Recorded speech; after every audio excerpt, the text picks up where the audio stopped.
Hey, and welcome back to ZAY SHEEN webisodes where sustainability meets style. I'm your host, Tafreed, the founder of ZAY SHEEN, a brand rooted in eco-conscious designs and ethical practices. Today, I am joined by a wonderful guest, Sybil Stewart. Sybil is a sustainability expert, brand strategist, and advocate for community revitalization. With a background in environmental law and policy, Sybil has built her career helping businesses embed sustainability into their operations while educating consumers to hold brands accountable. She's also the host of Experience the Edge with Sybil, a radio show dedicated to building ethical brands and reshaping industries through sustainable practices.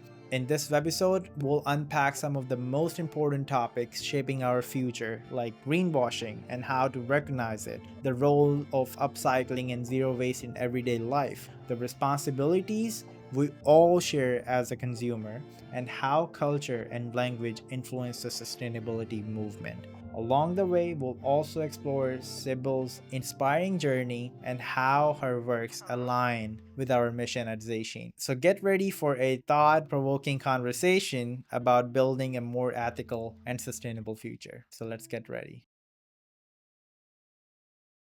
So, yes, thank you very much, everyone, for joining us here on the ZAY SHEEN webisodes. We got our wonderful guest right here, Sybil Stewart. Hello, how are you today? Good. How are you, Sybil? I am doing well, thank you. It is my pleasure to have you on the ZAY SHEEN webisodes. Just before we go further, I pronounce your name okay, right? First and Absolutely. last? Sybil, yes, Sybil Yes, Stewart. Sybil. That's how you say it. Okay. Thank you very much, Sybil. Yes, we would start with an introduction of yours, please. Yes, so my name is Sybil Stewart, and I am a brand architect and paid professional speaker. And I talk about sustainable branding for businesses as a strategic way to grow your business and your brand.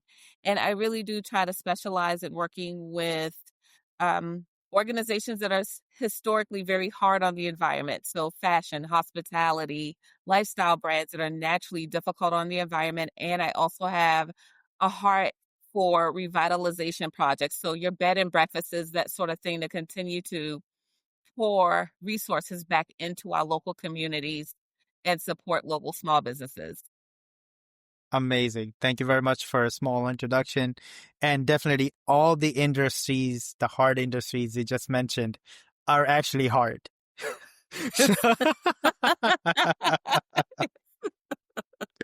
Especially the fashion. You said fashion, Fashion, hospitals, hospitality, event hospitality. planning. Yeah, really hard on the environment. Exactly. Yeah. Actually, we'll usually discuss about fashion here, Yes, but it's not just limited to fashion because I believe sustainability is a part of a lifestyle. It should be in yes. every aspect of our lives, as we, remember our intro call we discussed. So I'm very excited to hear the insights that you know about these industry beside the fashion one. So, I mean, where should we start? You just start with fashion, Let's or yeah, whatever you like. let's start with fashion. Why not? I love looking really good. Okay, like I tell I people could all the tell that. time. Thank you. Being a fashionista is being a fashionista is hard work. But when I started getting paid to speak and I realized just the volume of clothing I was going through, because every time you get booked, people expect you to wear something different or look something different or wear this thing that other people are wearing. And I Mm, was like, this is not sustainable for me. And then the more I really dived into the work that I was already doing in sustainability, and I was like, wait a minute, I might be a part of the problem here. And I had to even take a hard look at my practices and say, well, while I never have done fast fashion, while I've never done these other things, I'm still culpable if I shop this way or if I do these things. And so I got really deep into zero waste patterning. So I sew my own clothes from time to time. I got into zero waste patterning when I heard about that. mm, And for the consumers who don't know what that is, that's literally where you have that piece of fabric and nothing goes to waste. So instead of cutting a pattern 10 different ways and there's, bulk left over, it literally does force the patterner, the dressmaker, to figure out a way to use every part of the fabric that you've purchased Wow. and Yes. have nothing left for scraps. And in the event that I do have scraps, I have now learned, because I use a lot of natural fabrics, I can use those scraps for something else, like cleaning my home. I don't have to buy rags. I can use that. There's also a Exactly. scrap exchange locally here where you can drop off your unwanted and bolts and that sort of thing, and they will repurpose it for you. Right. I Yeah, mean, you had a great point, and I'll be, as I always try to be transparent and be honest with my brand too. The factories that we work with as ZAY SHEEN brand, I actually had an intro with a call with them, and I asked them about what you do with the waste because it's a huge problem. huge. When you're cutting the stuff, you have to be very careful, and you have to be get professionals to cut the material so you don't get much of the waste. So those factories are working on it, but what they do is whatever the waste they have left, they repurpose that, as you said, cleaning, or try to use with other things, or upcycling, you know. Yes, So that's a very good thing, but that's a huge problem definitely beside is. fashion, It even in the exactly. factories. Wow. Yeah, and Yeah, I think it's also, we want clothing that's really well made, right? We want the pattern to match. We want the lines to cross. And I tell people when they ask me, "Will you make me something?" I'm like, "Well, find something that doesn't have a repeatable pattern. That way you don't have to keep trying to measure it up so that there's that one for one," because that's where the patterning waste really does come from, is geometric prints and prints that have a very specific repeat, and then it never happens again. That means you literally cannot use sometimes yards of a particular fabric without wasting. right. Yeah. That's actually the things that factories are need to work on, and especially the brands who claim to be ethical and they do the work. They have to be looking at those things too, because these are the things that we have to look for. So a quick question for the people who don't know, what is sustainability? That's the first. And the second is, what sustainability means to you, to Sybil? Yeah, so sustainability means to me, I tell people, I don't expect you to do all the things. I just need for us to all try to do a little bit better in the things that we're going to do, right? So sustainability, it really is a double-edged sword in so many ways, because even if we're using natural fibers, it still takes a lot of water. Even if we drive less, we still have to do something that requires consumption. And so sustainability really is about understand the duality of what it means to be a consumer, and how can I reduce the impact of whatever my activities are. And if we take that broader lens about sustainability, then I think it makes it a better conversation than saying, "Oh, did you go green?" or, "Did you do this or did you do that?" It's like, Right, globally, um, what are your practices and how can you be easier on the environment that you are walking through? And right, so that really is the lens that I try to walk people through, broadly and then also narrowly. Um, and then how can you reduce your waste? How can you recycle? How can you elongate the life of whatever it is you're using? And I think the other thing that I think we forget is throwing things away is a relatively new practice for humans. For so long, they repurposed a lot of things. Like, it was not uncommon to take your shorts and then turn it into a shopping bag. It was not uncommon to take your sheets and then turn it into a pillowcase. So right, I think this is a relatively new bad habit that we've gotten into, because we are in this mass produced overconsumption microwave mentality. And the more we pull back from that, the wow. more we can have a sustainable lens. Did you said microwave mentality? Yes. What is that? Like, you want things in 30 seconds, right? Oh, wow. Wow, that is so perfect. Yeah. Yeah.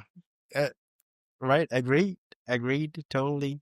So, yeah, thank you for the answering for the sustainability thing. And of course, we have to realize how we can be more conscious. It doesn't mean that, of course, the goal is to be 100%, but at this world, at this time frame that we are, it's not so ethical, especially if you live in the urban cities or even rural. It's pretty hard for now. But getting better at least 1% each time, each day, it's make a huge difference. Right. So yeah, let me see what else. Actually, give me 1 second. This back plaid is bothering me. I feel like it's not in the center. Ugh, I'm too lazy to get up. It's the little things for the backdrop. Like I noticed my harp that's behind me, and I'm I don't like know that. trying to sit in front of the harp picture. It's like Why? Uh, Okay. It reminds me, the picture that you have in the back, that instrument, what is it called? it is a harp. Harp. And I see your videos and you are incredible in that. How did you learn that? I mean, it's not related to sustainability, but David played the harp in the Bible. David played the harp. So actually, I've been a musician my whole life. I really okay. appreciate that you thought I was 25, but really, I've been a musician for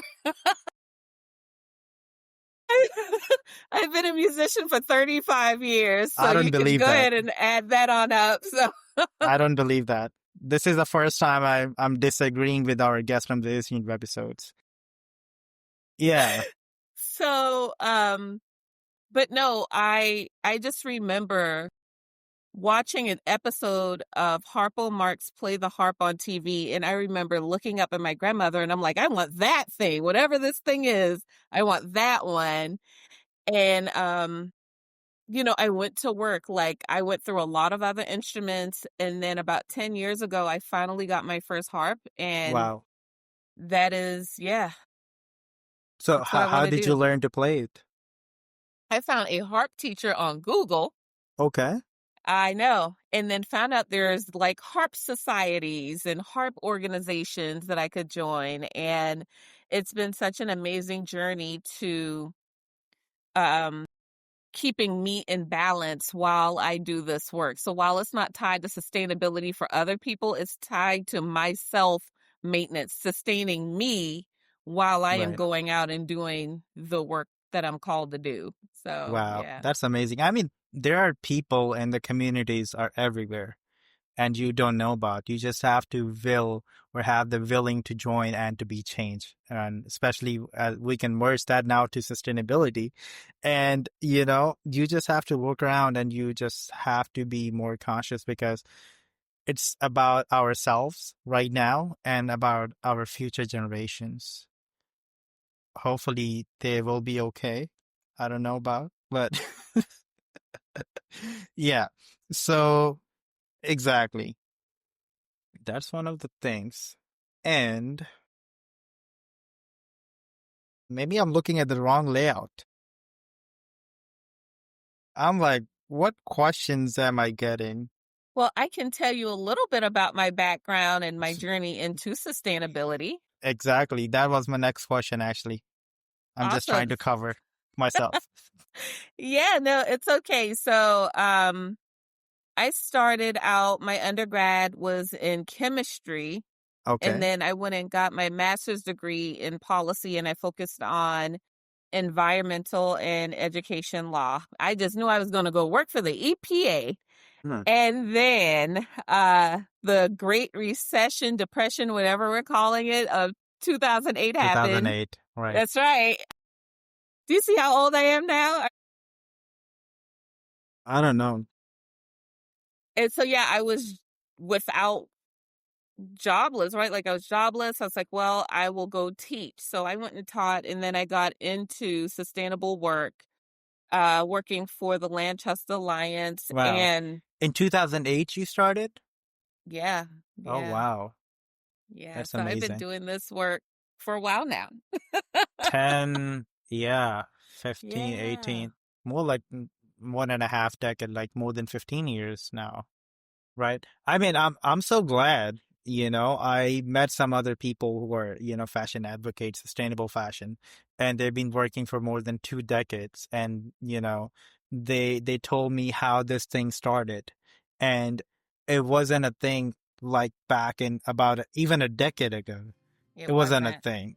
But I'm so grateful to you guys to spread the awareness, spread the education, let the people know that, what it is, and we should be more conscious and more aware of it, which is incredible.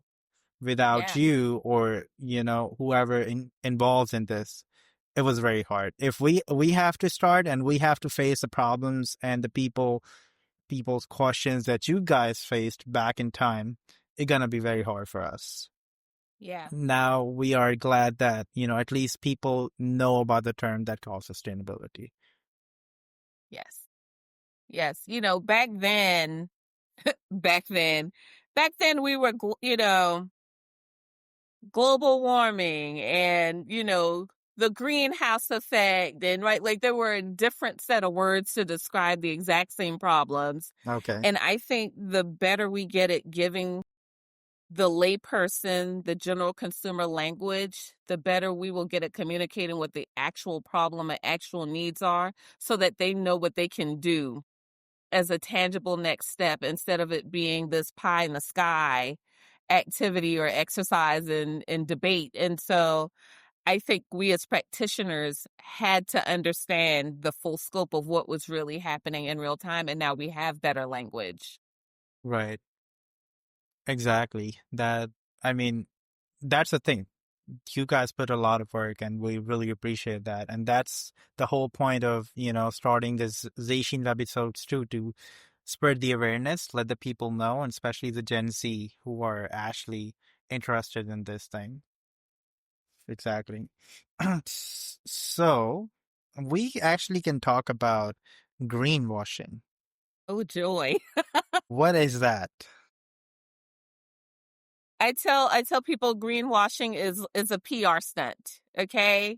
Okay. That is when organizations claim to be doing something that they are not, or they do just enough to air quote go green to avoid penalties or fines or being, found out that their practices are not above board.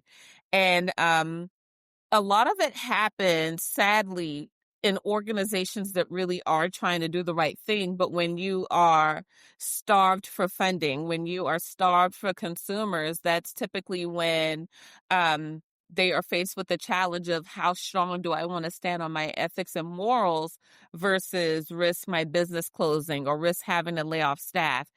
Right. And that's why the work that I do, I believe is so important, is helping these companies realize that you don't have to sacrifice one for the other.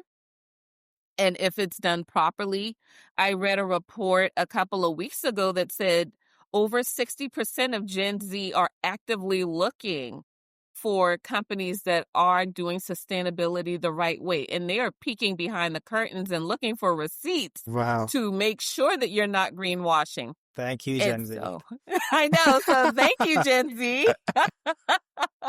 Right? You can't do the smoke and mirror anymore that you did with previous because they have no problem flipping on a camera and saying what you did right or wrong. Right. Whereas before there was not this immediacy. There had to be a USA Today report before we found out you weren't doing the right thing. And now within, 140 characters or less, somebody has told the truth about your business. Wow. That's amazing. So there's no So, way, but still, there are but so many still, ways. yes. How can I find out if a brand doing greenwashing? My goodness. So it's about what they don't say is what I'll say, because anybody can say I'm going green. Um, do they have certifications, right? Do they have that B Corp? Do they say ethically funded, ethically sourced? Can they list their list of suppliers and you can click the button and say, Sybil Stewart, and then pull up my website and see the receipts from the work that I'm doing? Do they have proof concepts, right? One example I'll give you is Mud Jeans. They have their sustainability just laid out on their website. They have a full page dedicated to the behind the scenes process, as transparent as they can get. Of course, they don't want to give away their secret sauce, but extremely transparent. Like, here's where our CO2 emissions were for 2022, 23, and 24. Like, do you have a sustainability report on your website that highlights where you are in the trajectory that you want to go, and is it reasonable? I think a lot of time greenwashing happens when people don't realize what the real lift of doing this work is. And I'll call out one, fast fashion provider, if you will, and they were like, oh yeah, we're going to do thus and so by 2050, and I'm like, that is impossible. Like, Right. based on their business model, it is impossible. So that's a version of greenwashing, making these really big claims that we know just are not true. So yeah. Exactly. So these are the things that we have to look for. So did the right thing when I said that I'll be transparent and tell about the cutting thing?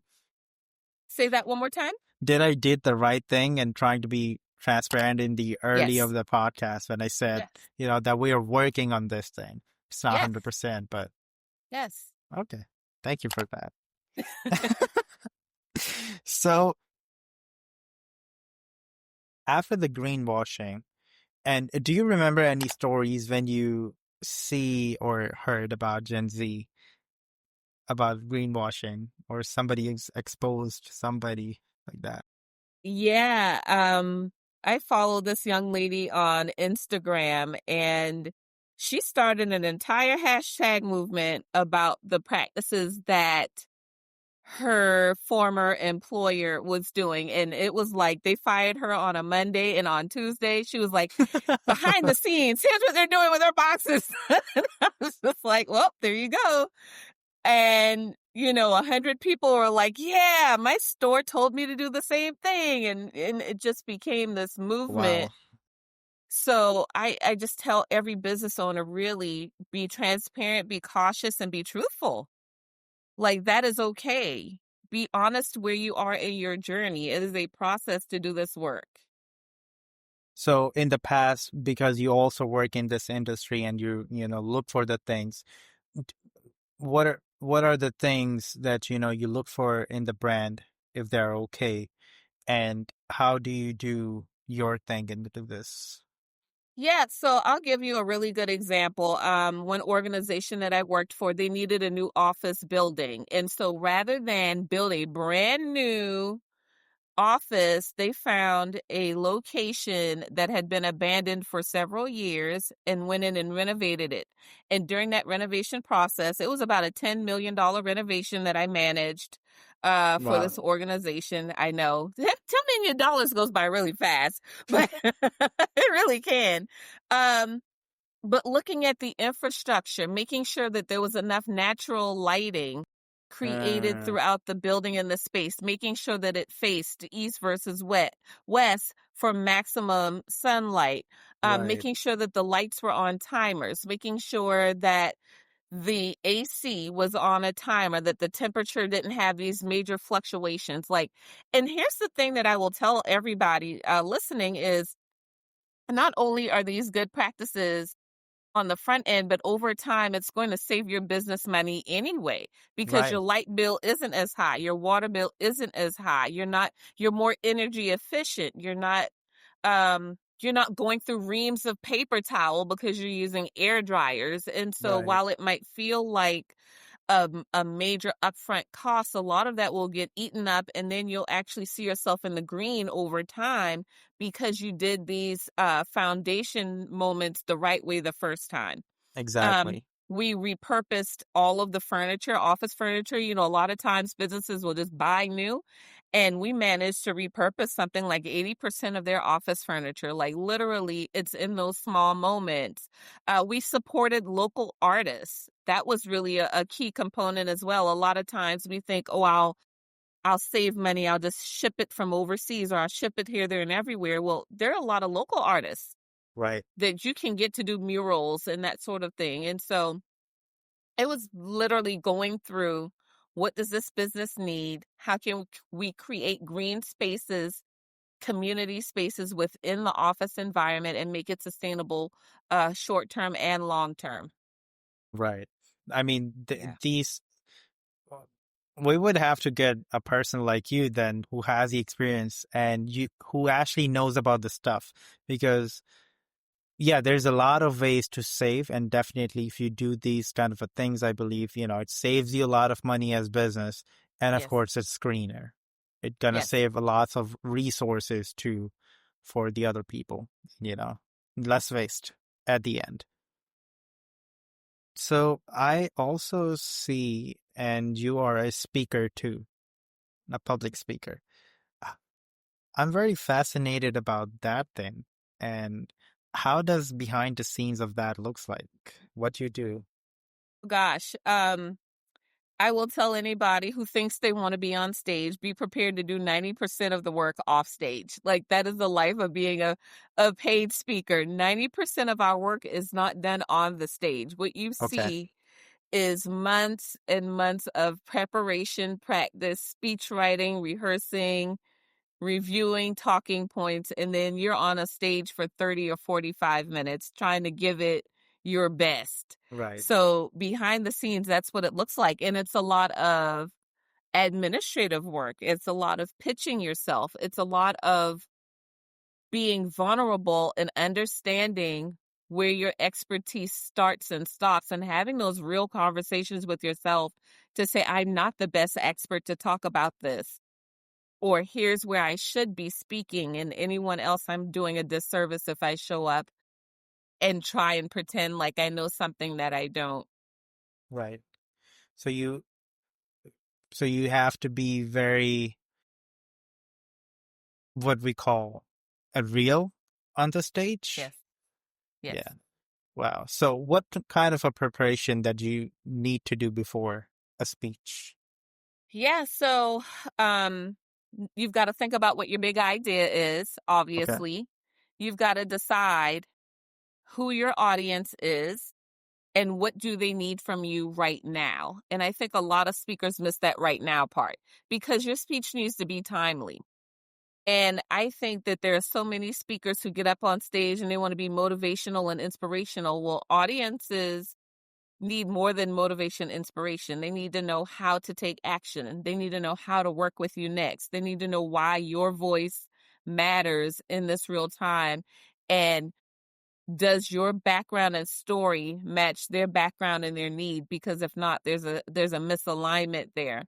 Right. Um, you also need to know how to pitch yourself and present yourself in a way that sets you apart from the thousands of other speakers who probably want that spot. So it really is a job interview every single time that you are applying for. Like, every time I go on a stage, is I met the requirements of the job.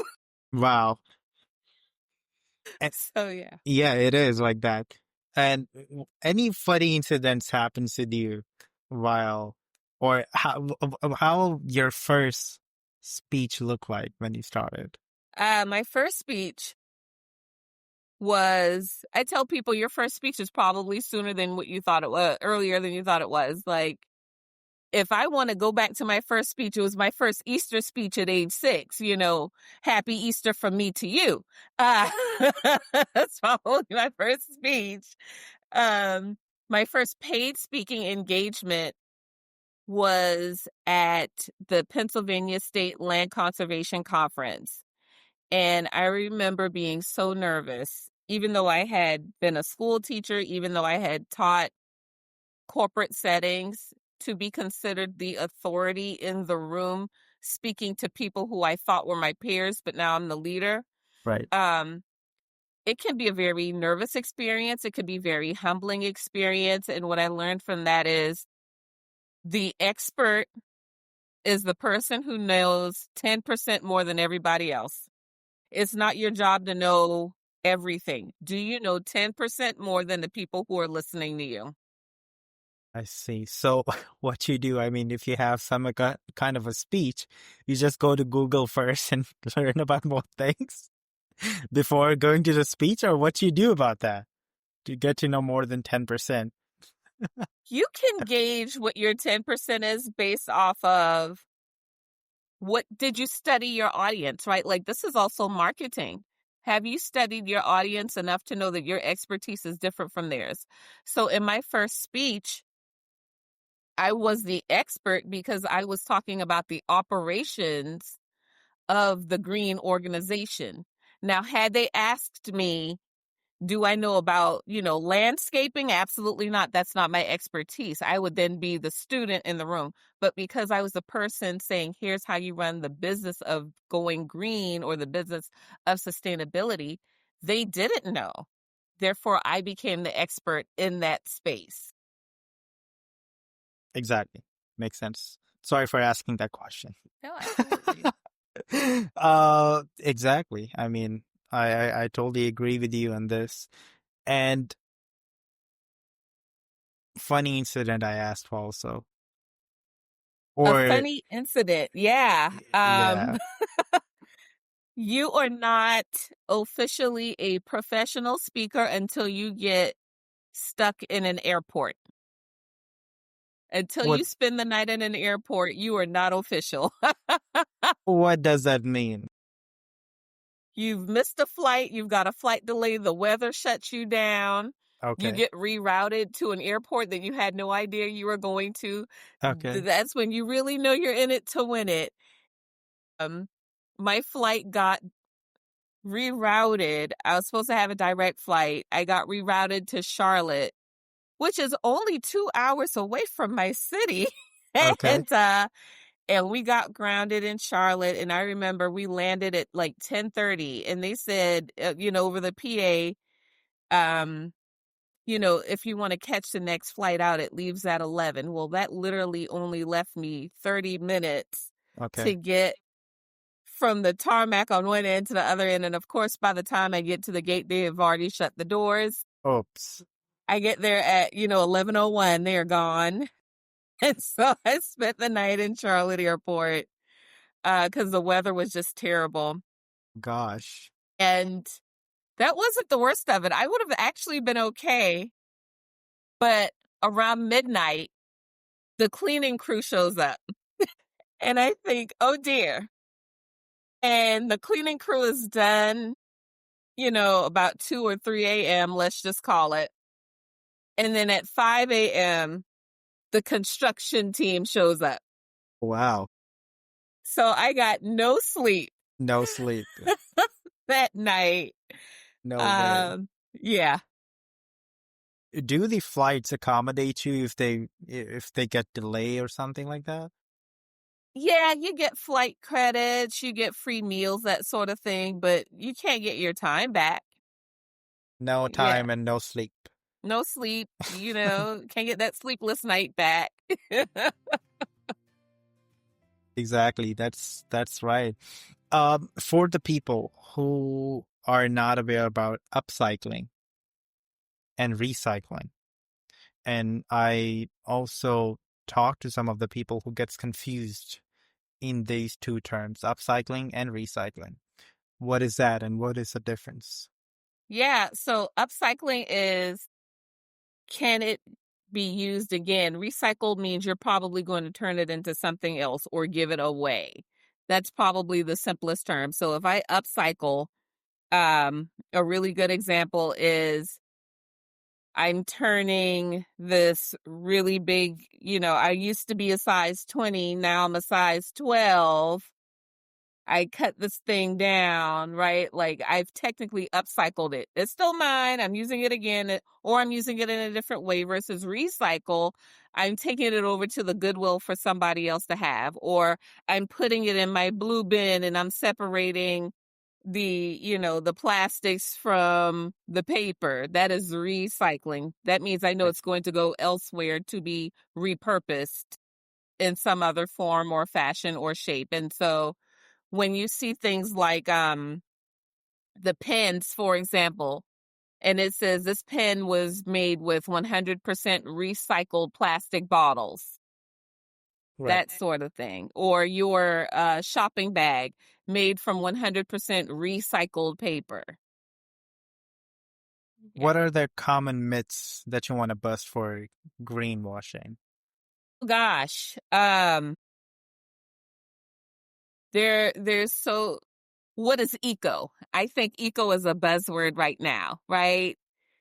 And It is. just because something is eco-friendly does not mean it has not previously been hard on the environment. Um, what's something else? Knowing the difference between circular fashion versus slow fashion, right? So circular means you are continuously closing the fashion loop versus slow fashion, which means it was designed in a slower process, hopefully with ethically sourced materials and Exactly. that sort of thing, right? It's not Right. made of plastic, okay? It wasn't made of plastic. And I want to go on my soapbox just for a second here because so much of the work that I do really does have an advocacy foundation. And every time I hear somebody say that they're okay shopping fast fashion, I say, are you okay with a child losing a limb? Are you okay with a woman who is getting paid 2 cents per day? Because that's really the economic toll of fast fashion that I don't think we truly understand. And my background in economics, because I was an economics professor, I made my students study because they were so excited about their fashion hauls. And I said, go study your fashion haul so you can really see that that thing you say you stand for is not true. Because if you're for fair wages, you won't shop fast fashion. The two do not exist right now. And I ran another report going back to, greenwashing and that sort of thing, but also just really bad narratives. Companies don't get fined very heavily when people lose their lives because they're working this equipment that's getting us our clothing faster than we probably needed anyway. And when I saw that the fines were something like $25,000 to $50,000, I was like, is that what a person's life is worth? Just so I can have a new garment? And it's those types of conversations that I think have to humanize the real sustainability challenges that we are facing. Um, there's tons of waste that is going in our water every day simply because we order 10 different things and say, I'll just throw the other 9 away. And we don't understand that there is no away. Um, because away is someone's backyard. Away is our water system. Away is in our food. And I think those are the conversations that separate the people who are really doing the work versus the people who are pretending. And so if you're looking at some of those myths and misconceptions, I again go back to check the storyline of what these businesses are saying. If they say that they know who their supply chain is, okay, let me see who you got your things from. Are they practicing ethically? Or are you saying it because you thought you heard you wish? Some other myths that I will say is, looking to see what percentage of fabric is recycled, because a lot of people will say, oh, it's recycled fabric, and then you find out only 2%'s been recycled. Oh, well, then did you really do something? Is it 100% cotton or is it 100% organic cotton?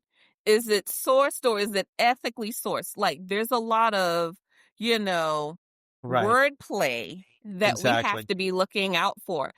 I did an episode recently on my talk show and I was so baffled. I wish I had taken a picture of it, but literally the clothing was 100% polyester, but here's what the tag said.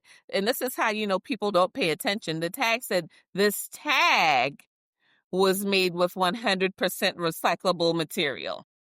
My God. Had nothing to do with the garment. Wow. I don't know what to say about that. There's so much wordplay on that. I don't even thought of that. I don't know if you could do that legally.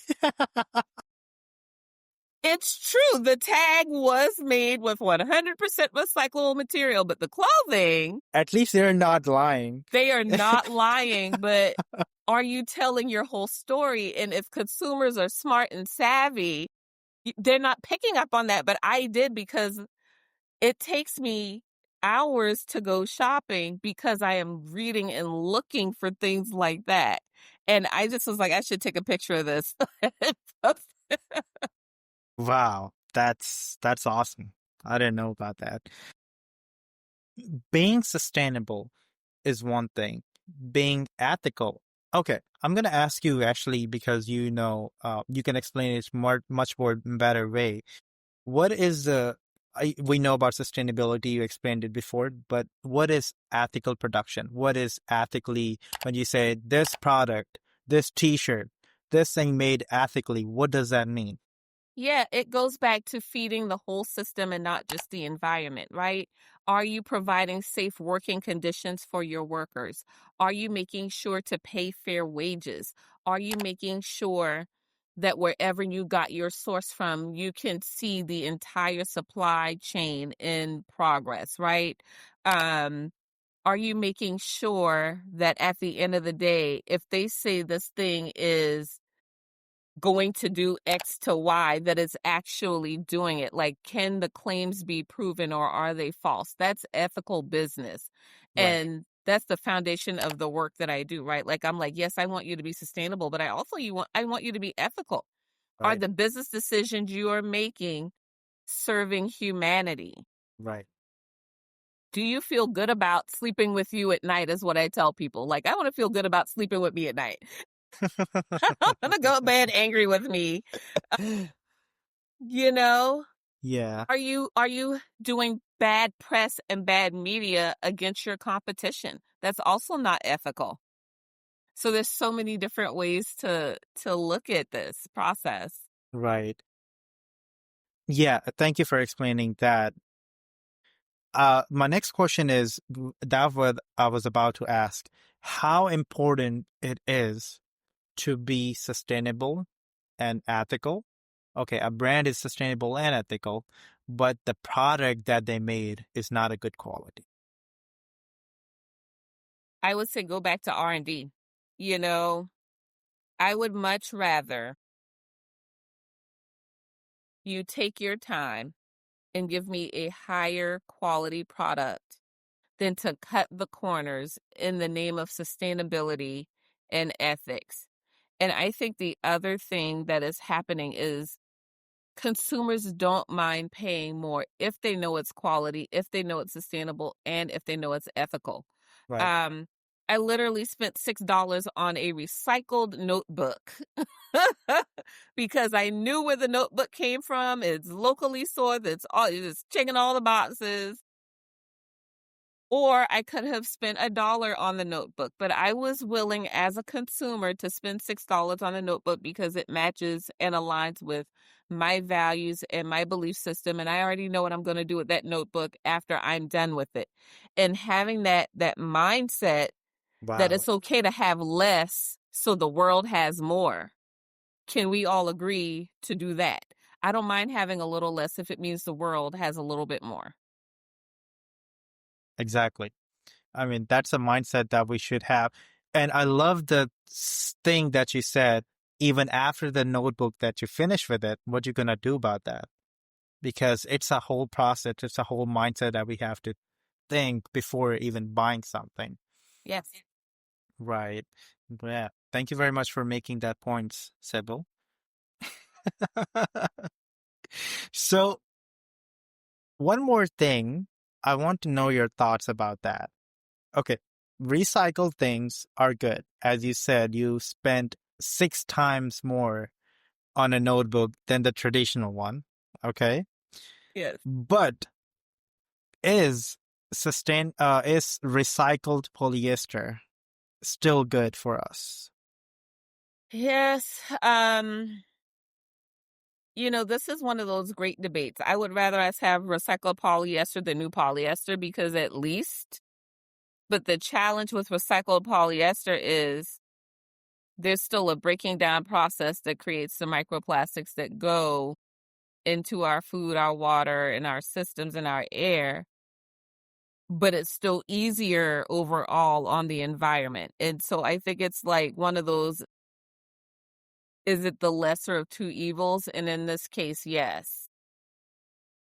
And if I can figure out a way to create longevity in this product that I am using, then that means you should not have to produce as much of it on the back end because we don't need it. We're still using this first product. We don't need Right. another one, Mm-hmm. right? Makes sense. So I could go into my big oil and gas conversation, right? Because at the end of the day, I think we've just got to have that real conversation, right? Even as consumers change their minds, they're going to figure out a different way to stay in business. And until we as consumers and stewards of this planet figure out a way to hold those big corps and those big businesses responsible for what's happening, all they're going to do is message it differently, package it differently, and make us think that they're doing something different when they're not. I remember I had a podcast with a webisode with one of the guests before, and she was actually explaining me uh, she was telling me that even whatever the material that you wear on your body does affect your soul. Yes. And it does affect whatever your habits are. It's that much of a thing. And, wow, Your skin is an organ. I think we forget our skin is an organ. It's a barrier, but it's also an organ. And so whatever we put on it and into our bodies is an extension of the environment. So yes, it is altering us at the cellular level, at the DNA level. It's changing how we think. I tell people, it's why I went 95% plant-based. It's because I didn't want to keep eating angry foods.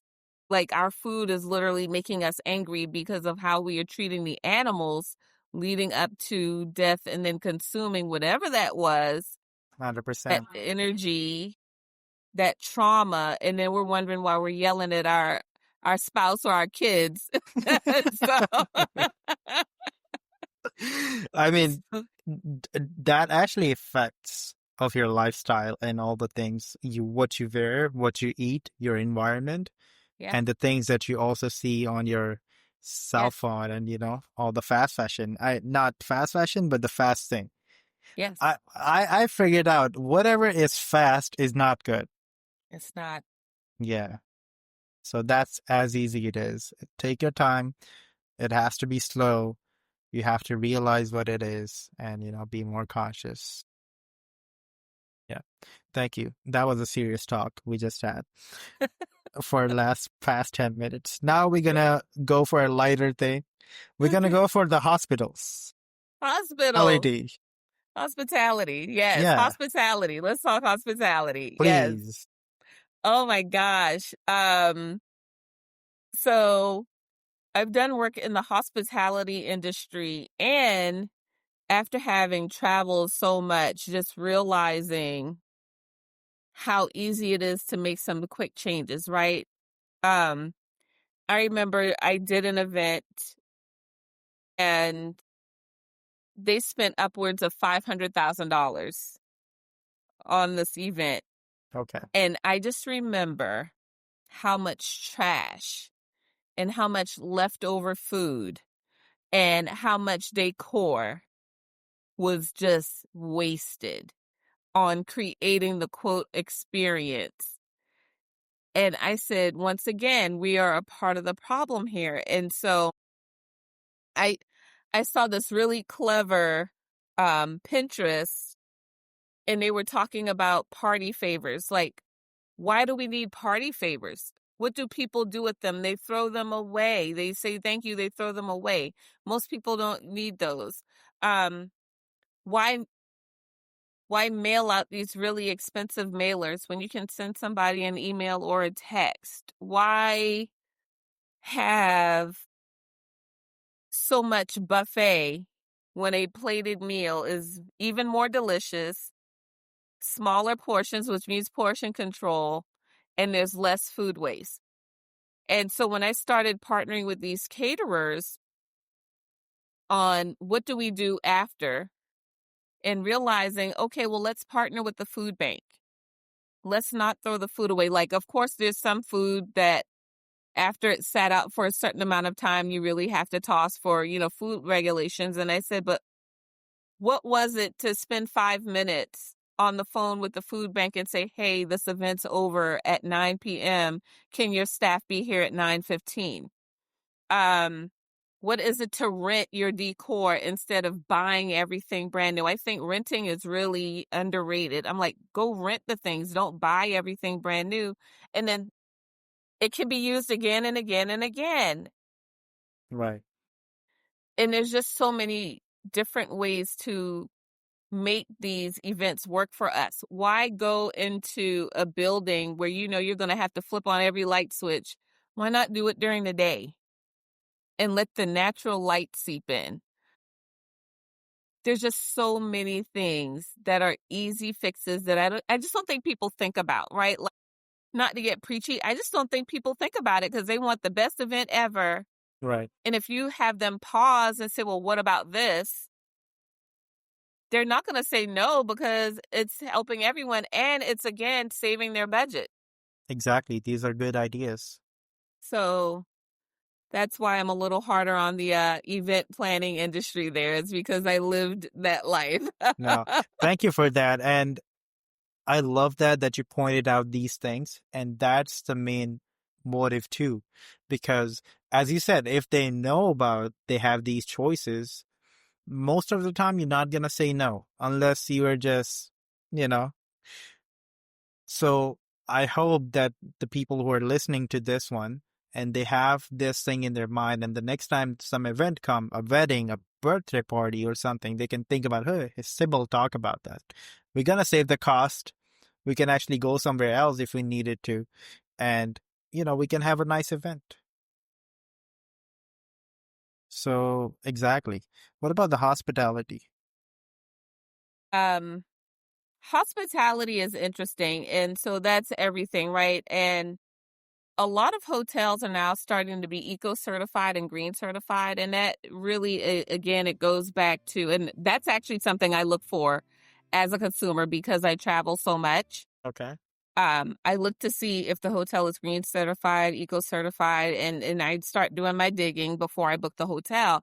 And sometimes, yeah, What does that mean if a hotel is greener?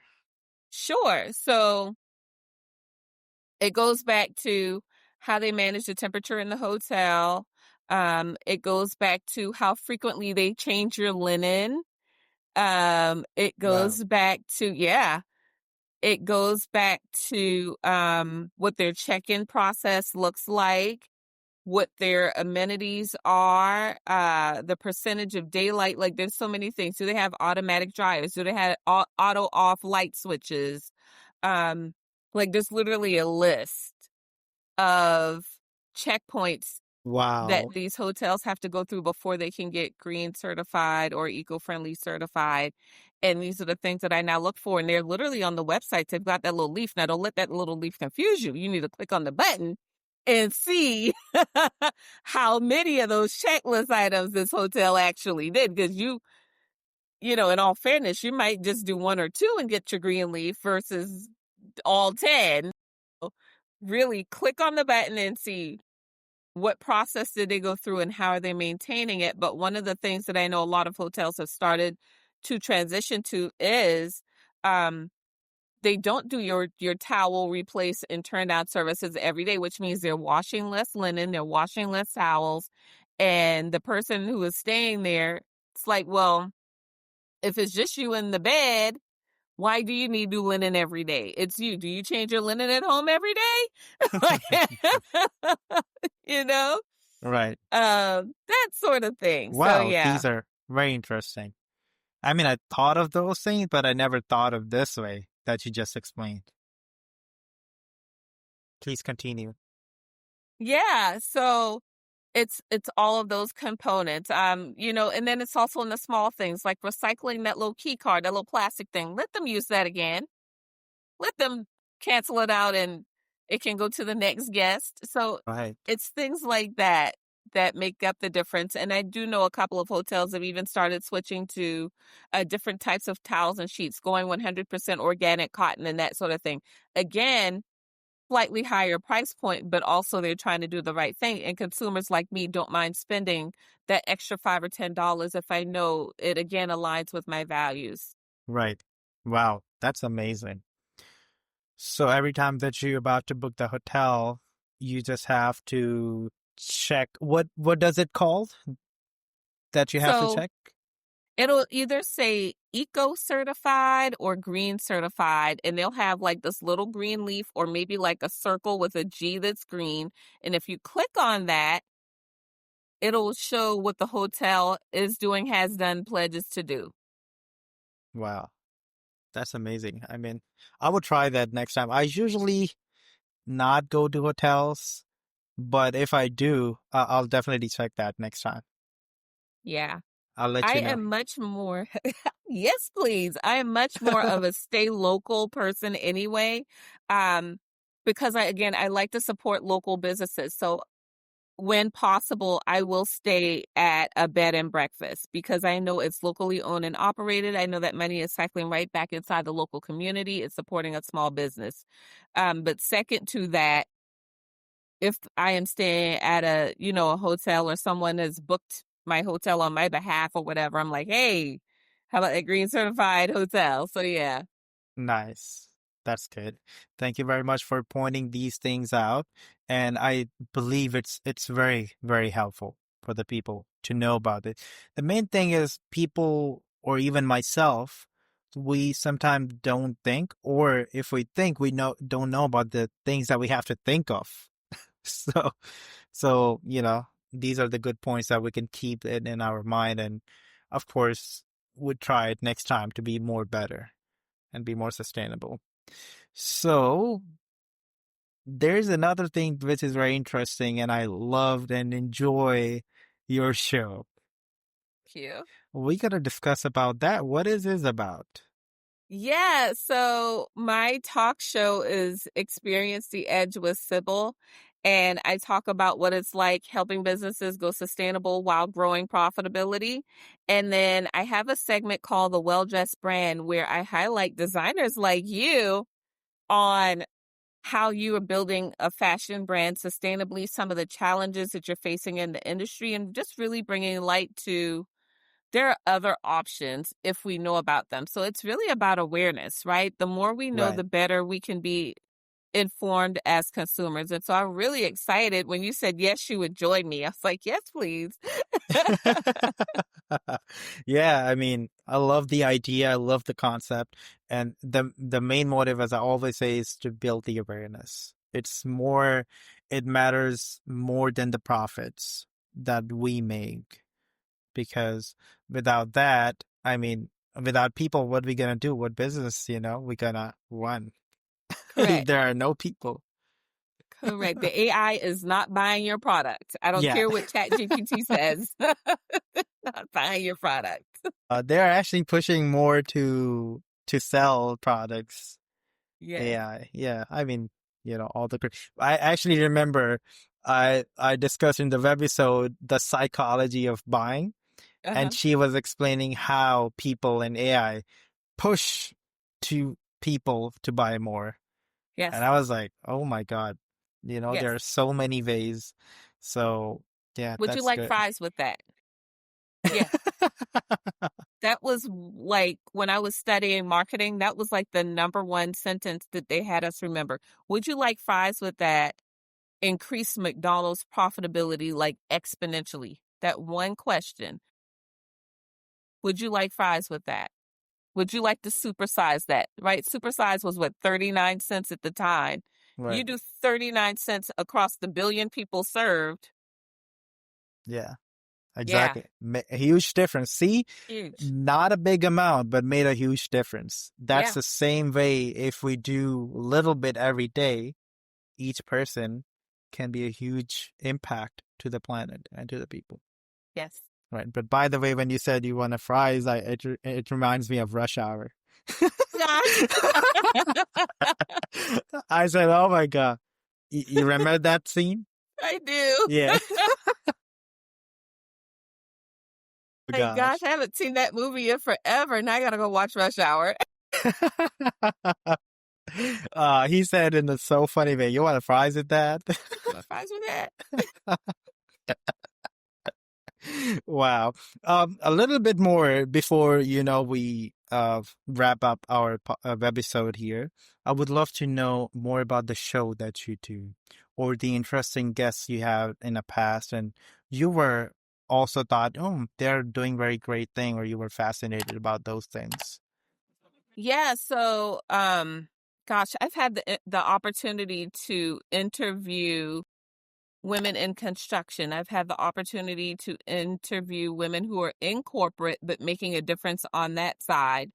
Um, Designers who are thinking differently about fabrication. I met a designer at Raleigh Durham Fashion Week, and she was talking about the fabrication process. I met another designer who was talking about dyeing the clothing with beets, right? To get the clothing red, dyeing with beets. And so I've just been so fortunate to be able to have people like that talk about, again, I'm not the expert in that case, talk about why that type of work matters and what it means to create a sustainable system for them and be sustainable for the environment. And so, um, yeah, that has been the journey. I've talked to people who work in a lot of nonprofits, and they're talking about, because for me, sustainability is not just fashion, of course, right? Right. Childcare has to be sustainable. So one of the clients that I was working with, how can we make childcare sustainable when parents are working more? How can we make the workplace sustainable when people are being asked to do more with less? So I think there's a universal conversation around what sustainable really means for the future versus what we've pigeonholed it into in the past. Right. Wow. That's amazing. Um, yeah, I'll look more into it. And of course, the people that you had in the web on your show, there's a lot that I could learn too, because that's how you learn. You see people, you listen to them, and you take the good thing, the good stuff, and try to implement in your life and get better. And that's the whole point of this thing, right? Right. What is the one thing that you're working right now? One thing I'm working on right now, oh my goodness. So I don't know if you knew this or not, but I am a TEDx organizer. And so I am working on getting ready for the next TEDx stage. So we literally just finished picking our speakers last week. Okay. And so we are in the process of getting them ready to step on that big red circle and have their name known around the world. Wow, that's Yes. amazing. Maybe you have taught me, but I didn't have that in my mind. Otherwise, I would have been more nicer to you. Oh gosh. Wow, You've been that's so nice. no, thank you for that. But yeah, that's amazing. Where usually the TEDx happen in the US? Is it in Manhattan? So ours is here in North Carolina, but TEDx has happened everywhere. There's about 3,000 that happen globally annually. I see. No, I was specifically asking about the US. Yeah, so mine is in North Carolina. There's one in New York, but they are literally in every state. Yeah, That's good. Yeah, maybe one day I'll join. absolutely. Definitely. Thank you very much, Sybil, for joining us here. We completed our time, but I don't know. We spoke for about an hour, but it feels like that I have something more to talk about, but I don't know what it is. I'm not fulfilled of this podcast. I don't know. thank you. I'm always looking forward to share as much as I can with as many people as I can. And like I said, I look forward for you joining me on my radio show so we can Definitely. continue the It would conversation. be my pleasure. And, I'm saying that because I feel like you are, I always say you are a diamond. Every person who makes a difference in sustainability and especially about humanity, because it's all about that. I always say that the world is not going anywhere. We are. So we have to be focusing, of course, the planet, but the people more. Because everybody has their right to live fairly. It's not just we're in the US, are we gonna, have all the rights but not the other part? Because I know about these things because I'm the other side of the world. Not too long ago, but like two years ago, I was being treated the same way that we are talking right now. But since I'm here, I'm glad, I'm lucky. I always say I'm so lucky to be, I'm always blessed, I say. So, yeah, that's why it's one of my mission to spread the awareness, to let the people know what's happening. So that's thing. Yeah, yeah. I was saying that I feel like I could have asked you more better questions and get more knowledge out of you, but let me think about it later. Maybe we'll do again. Sounds amazing. It would be my pleasure. Likewise. So yeah, please, where can the people find you? Am on all of the social medias at All over the Sybil S. place. Stewart, all over the place. Sybil Right. S. Stewart. That's SYBILSSTEWART. And my website is sybilstewart.com. Amazing.